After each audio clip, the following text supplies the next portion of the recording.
Muy buenas, vamos a presentar el trabajo número 2 del curso del arte y la modernidad.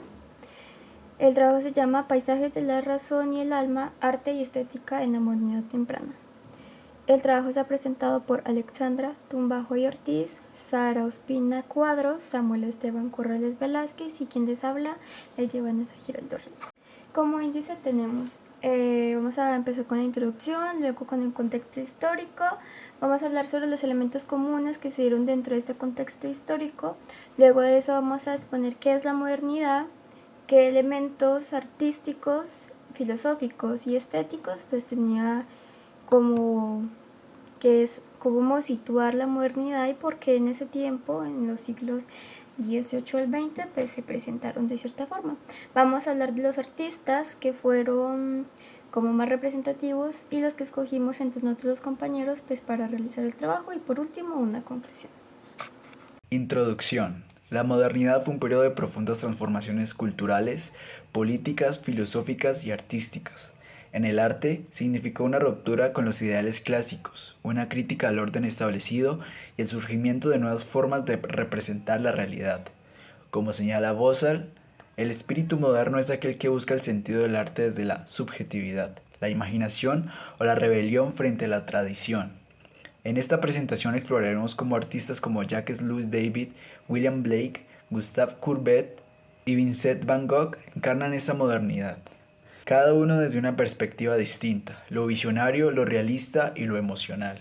Contexto histórico. Los siglos XVIII y XIX estuvieron marcados por la Revolución Francesa, la Revolución Industrial, el auge de la burguesía, el racionalismo ilustrado y también esos primeros cuestionamientos a las estructuras tanto del poder como de la religión.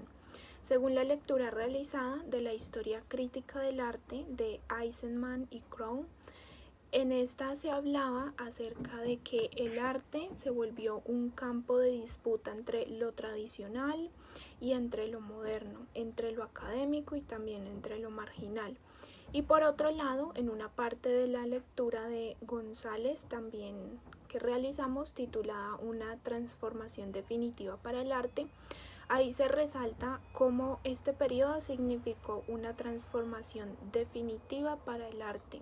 Entonces los artistas comenzaron a representar la vida cotidiana, la angustia, la espiritualidad o también la injusticia con un lenguaje propio. Elementos comunes. Dentro de los elementos comunes vamos a hablar de los elementos filosóficos, los elementos artísticos y los elementos estéticos. En el posicionamiento de las pinturas y casi la mayor parte de las expresiones artísticas venía un punto racional.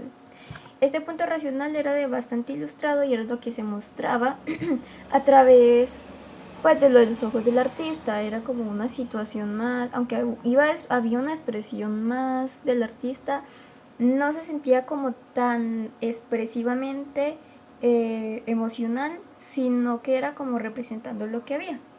A esto se refiere en la parte filosófica. Entonces ese materialismo crítico y social y ya se entra como un punto espiritual, emocional y existencialista, cosa que se había perdido anteriormente, aunque en el Renacimiento hubo un momento donde sí floreció, pero no del todo, porque pues es el periodo que menos dura.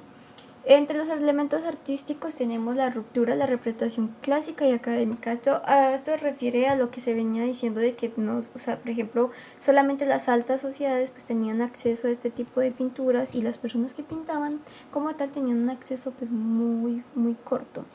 Ya empezaban un punto de técnicas más personales, por ejemplo el grabado de una forma más simbólica y más expresiva de representar pues la vida. Y en la parte estética ya se sentía como más sublime, más como melancólico, más emocional, más espiritual, y pues se representaba ya algo más humano, no tan como, por ejemplo, pues por así decirlo, maquillado.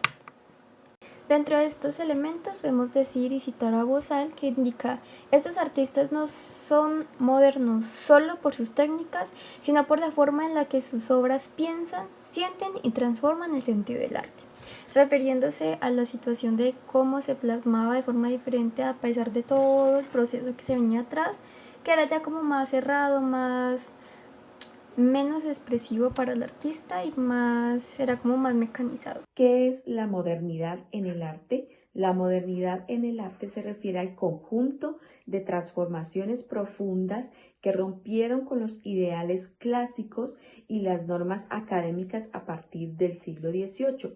Como afirma Bozal, ser moderno es vivir en tensión con el presente, con el pasado y con uno mismo. Más que un estilo, es una nueva manera de pensar. El arte como medio de expresión individual, crítica social y exploración de lo humano. Elementos artísticos de la modernidad. Temas nuevos están la vida cotidiana, el dolor, la pobreza, el conflicto interior, lo social, lo político. Técnicas innovadoras está la pincelada libre, el grabado expresivo, también hay colores no naturalistas y la composición es muy dinámica. En ruptura con la tradición se olvida como el hecho de lo ideal clásico en favor de lo real, es decir, lo emocional o lo simbólico es lo que resalta aquí. Y en individualidad, cada artista desarrollaba un estilo personal muy único, es decir, que desafiaba todas las reglas académicas. Cada artista tenía como su sello propio. Y tenemos una cita que esta también la dijo Eisenman y Crow, que dice: el arte moderno no busca imitar, sino interpretar y transformar la experiencia humana. Elementos filosóficos en el arte moderno. Pues como habíamos dicho, la ilustración y la crítica al poder es un rechazo absoluto en la cuestión de la autoridad religiosa. Como dijimos anteriormente, el artista tenía una situación que pintaba para alguien, pero no como tal tenía la posibilidad de pintarse, o sea, de pintar a sí mismo. Entonces, por ejemplo, la Capilla Sistina fue hecha por Miguel Ángel, ¿sí? Entonces a Miguel Ángel fue un trabajo que le dieron y pues él, a pesar de que pintaba porque le gustaba, era más que todo un trabajo y no como una expresión emocional o armónica que él quería expresar, sino que eran sentimientos y procesos de otras personas y más que todo para pues la iglesia, que tenía una autoridad pues extremada. Ahora entra lo que es el romanticismo y la subjetividad, y es la defensa de la emoción como el artista, la libertad y pues el genio del creador. El materialismo y el realismo entran en cómo representar la vida de forma correcta, tanto de la forma política como la obrera, cosa que anteriormente no se tenía la posibilidad porque solamente era para las altas sociedades. Empieza el existencialismo temprano, porque empieza como qué es el sentido, qué es la angustia, qué es el sufrimiento, que son diversas situaciones que para el artista no se le habían permitido. Entonces, pues en una cita, el pensamiento moderno se caracteriza por dudar de todo lo dado, incluso del arte como forma de belleza. Elementos estéticos: lo sublime, lo feo y lo grotesco. Lo sublime, lo grandioso, lo espiritual o lo infinito. Es esta parte de donde el artista, más que todo de la época donde nació esto, justo en las revoluciones europeas, llevó más allá su mente y decidió no solo hablar de lo espiritual, sino hablar más de algo que ellos pudieran sentir como suyo, como ya sea las luchas obreras, las críticas sociales. Entonces llevaron eso, lo sublime, a las pinturas. Lo grotesco y lo abyecto, el dolor, la locura, lo oscuro de la condición humana.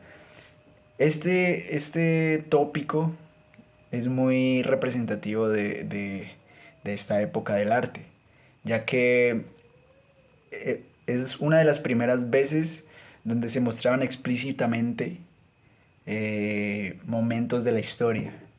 Algunas veces habían pintado dioses o reyes, pero esta vez eran personas reales que pasaban sufrimientos reales.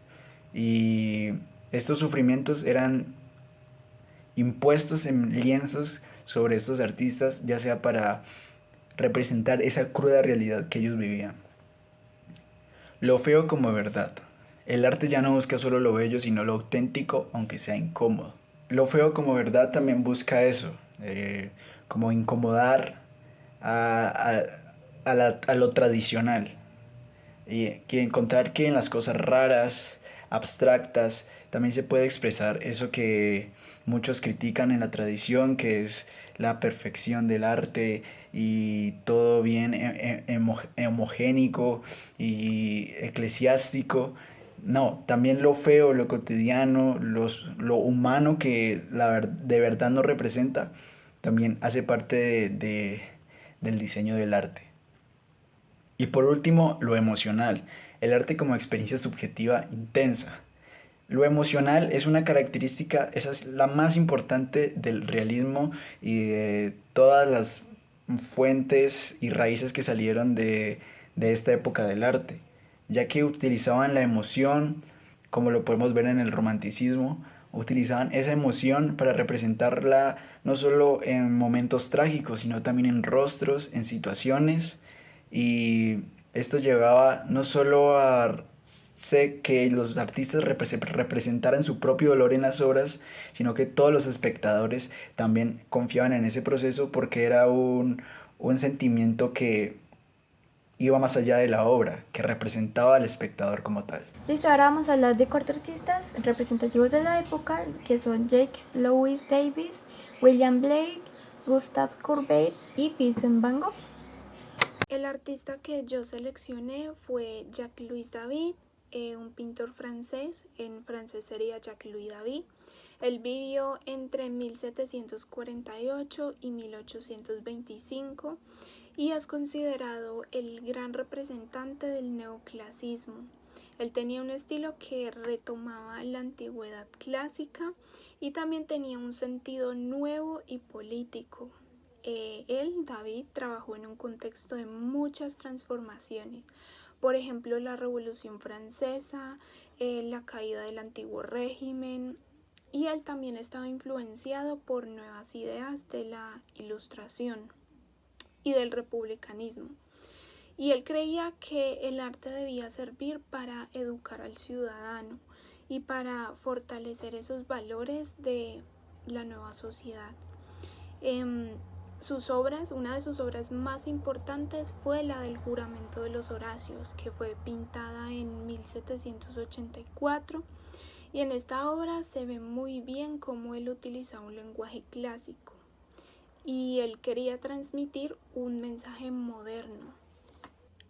Los aportes de David en el tema artístico, él se distinguía, por así decirlo, por un dibujo muy preciso. Tenía composiciones ordenadas, composiciones claras, y su inspiración era la antigüedad grecorromana.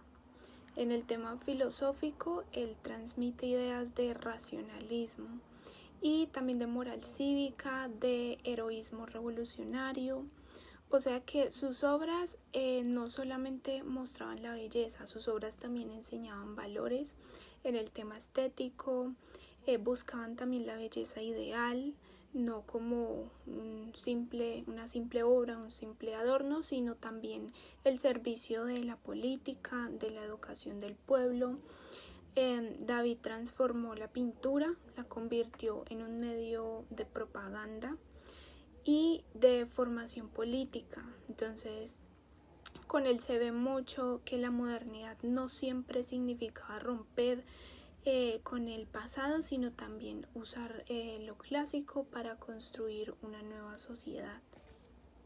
En esta pintura, David trata de representar una escena tomada de la historia romana, que son los hermanos Horacios, que ellos juran defender Roma en un combate contra otra ciudad. Entonces ahí en la imagen, en el cuadro se observa a simple vista, a la izquierda vemos como tres hermanos firmes, con los brazos extendidos, en señal de juramento, y efectivamente ellos representan la fuerza, representan el deber, ese sacrificio por la patria.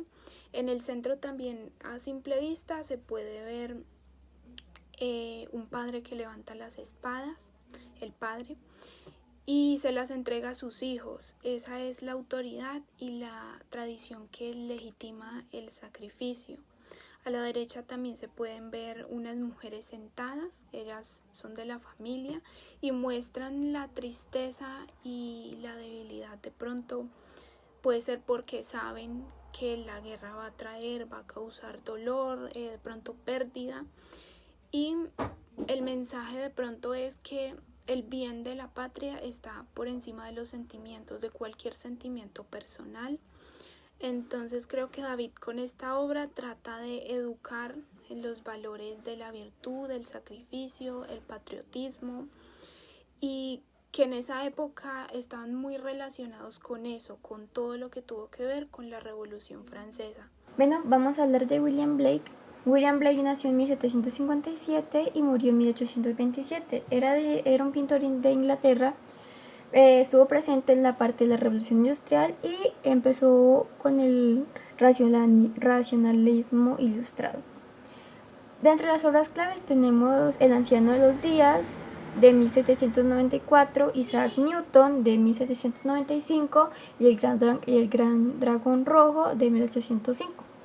Dentro de los aportes de este artista, pues tenemos que en la parte artística empezó pues con el grabado, empezó a dar como un pie a lo que es la pintura visionaria, y también ayudó a crear o a representar de alguna forma la poesía visual.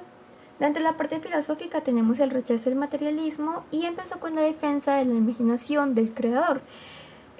Como una fuerza espiritual, más allá de pintar por pintar o pintar algo que ya existe, es cómo expresar estos sentimientos y expresarlos a través de la pintura para crear pues un tipo de conciencia o simplemente exponer una crítica o exponer los sentimientos. Dentro de lo estético tenemos lo que es lo sublime, lo grotesco y lo trascendental.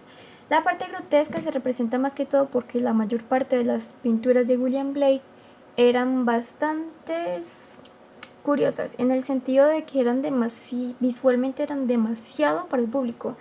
Habían representaciones bíblicas extremadamente exageradas en la cuestión de habían demonios, que con alas, con una representación del infierno muy fea, por así decirlo, rara o asquerosa. Entonces, pues por eso le decían que era pues lo grotesco. Entonces vamos a hablar de Isaac Newton, de William Blake. Es una pintura de 1795. Es una pintura, hace parte del movimiento del simbolismo. Es un grabado que mide 600 centímetros por 460 centímetros. Actualmente está en el Museo Nacional Británico de Arte Moderno, el Tate Modern, en Londres, Inglaterra, Reino Unido. Vamos a hablar y podemos observar que Isaac Newton está pues desnudo. Este desnudo simboliza al ser humano en su estado más puro, pero también puede representar la vulnerabilidad espiritual. Podemos observar que William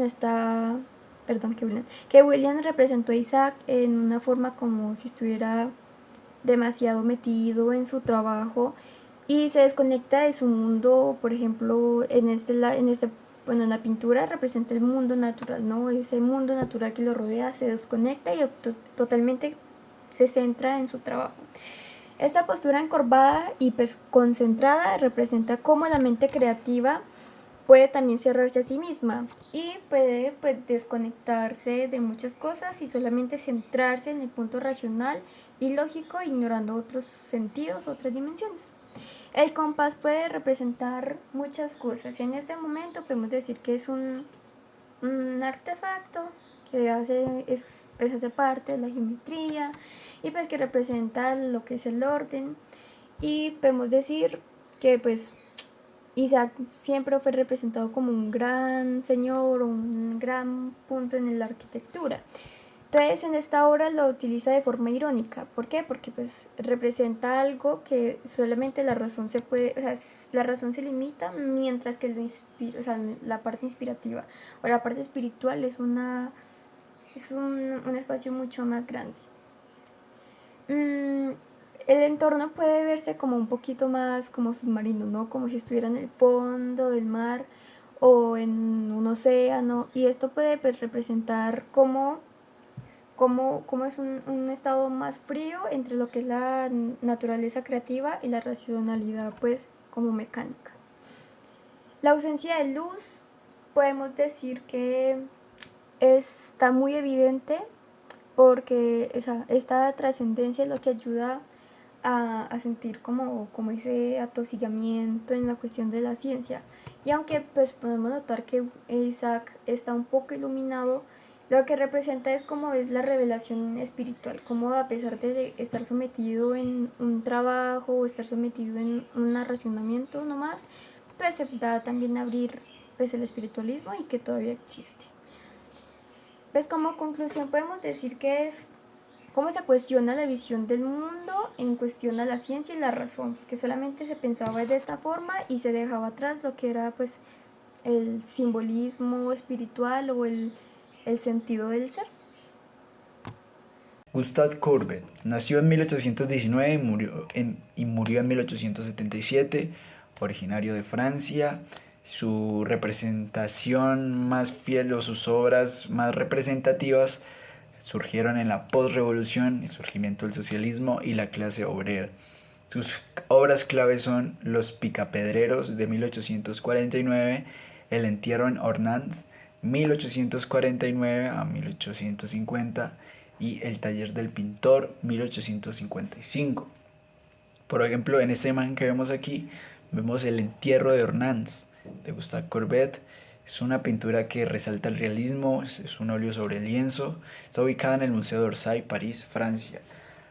Como vemos, Gustave Courbet siempre trató de implantar eso en sus obras, la nostalgia, el realismo de ya sea de las emociones como la tristeza, y no pintar a todos esta gente como elegante o de forma de alta sociedad, sino con sus expresiones raras, confundidas, tristes, alegres, posiciones corporales más bien comunes y cotidianas. Eso es lo que representaba más a Gustave Courbet, pintar lo cotidiano, pintar las expresiones del rostro más cotidianas. Y esta es una de esas obras que representa eso, la cotidianidad y todo lo que viene con él, como pues un entierro que todos en algún momento tenemos que pasar por eso. ¿Sus aportes cuáles fueron?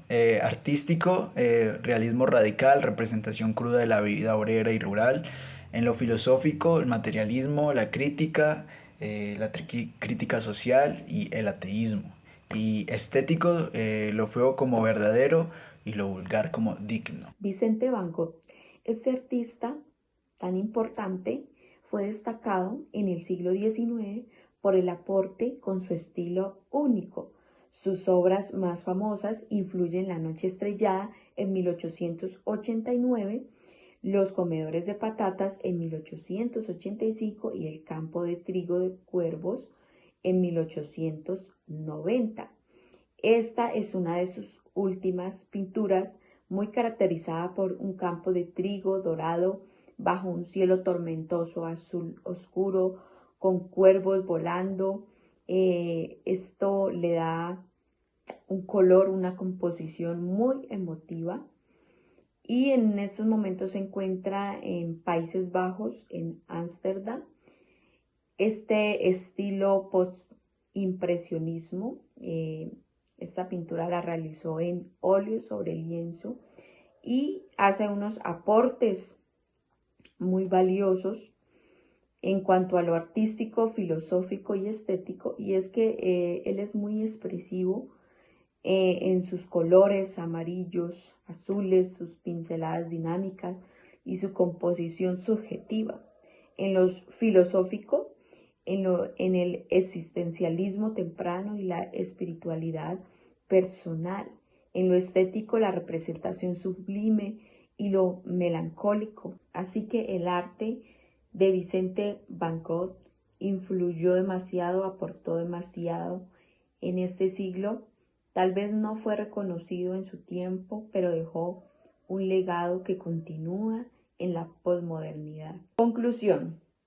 El arte de la modernidad entre los siglos XVIII y XIX se define por su gran capacidad de romper con las tradiciones y expresar nuevas formas de entender al ser humano, la sociedad y el mundo, ya que Louis David, William Blatt y Gustave Courbet y Vicente Van Gogh representan 4 caminos distintos: lo simbólico, lo realista, lo feo y lo emocional, que muestran cómo el arte dejó de ser solo una representación para convertirse en una forma de pensar y de resistir.